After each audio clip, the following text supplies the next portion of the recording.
A week ago on Monday, I had no idea how to write PHP codes. On Tuesday, I started learning PHP, and 5 days after that, I was able to write PHP codes almost without any help.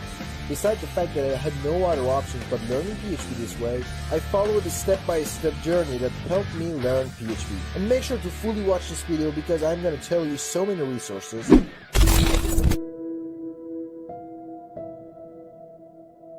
When you want to learn something new, you have to choose whether you want to learn it yourself or you want to attend a class. Well, for me, it's always going to be learn it yourself.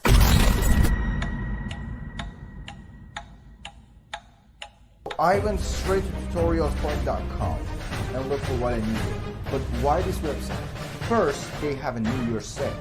Second, look, the price was unbelievable. I got a full stack web developer tutorial. There are so many awesome topics included in this tutorial like HTML and CSS, JavaScript, jQuery, and so much more things. And it has, I think, something around 100 hours of tutorials. The most important thing every programmer has to learn is learn how to search. But search where?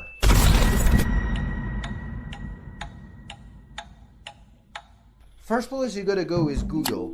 You literally can find anything you want in this platform, and there's no need to waste your time because you all know how to use that. But I didn't use just Google to learn PHP. I used 3 more platforms and gained experience. First one was GitHub. There are like 40 million people on GitHub that share their experience and try to learn new things. GitHub is like heaven for programmers. Second one is a Stack Overflow. Not only you can learn PHP for free, but also you can learn other programming languages for free as well. Personally, I found anything I needed in these 2 websites, especially when I'm busy with my web design projects and I want to optimize my codes. The third resource that's awesome for people, it's like a free PHP tutorial for beginners, is W3 Schools. So far, we learned 4 resources that will help us gain experience and code better. But the important question is how to search in order to get good results. Did not know a thing about PHP. Of course, I knew some basics like data types because I know other languages, but in general, I did not know PHP at all. So I had no other options but search. So we're going to talk about Stack Overflow, for example. The first thing you see in this page, in this website, is a search bar in header. For example, I wanted to connect to MySQL, or I wanted to connect to database. So I searched PHP plus connecting to SQL. This is the format. First, you got to write the language you're looking for. Then you got to write a plus your challenge. This way you'll get a very good result.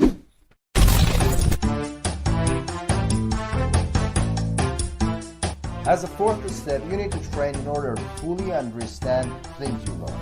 But you need 3 tools to be able to write and see your code. First one is Visual Studio Code. Then you need XAMPP. It's a software that creates a local server on your computer for you and give you the chance to see the result of your PHP codes. And of course, you need a browser. But how to train? That's the important question. I tried this way. After each topic finished, I started to code things teacher said. This way I fully understood methods and the format of that specific part of code. And also I recommend training for 20 minutes after each topic.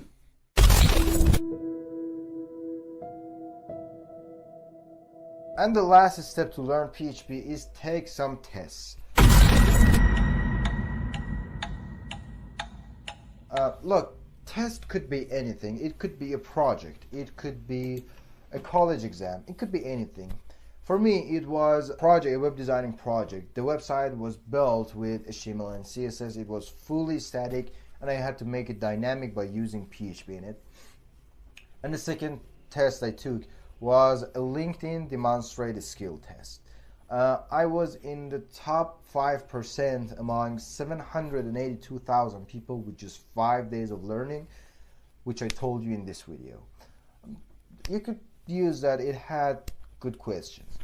And that was basically for today, guys. I did my best to help you with your PHP learning process by telling you the exact steps I followed to learn PHP in 5 days. If you like this video, don't forget to hit the like button so this video gets spread out and I could have the chance to help more people. Also, don't forget to comment your journey, comment your thoughts about this video in the comment section.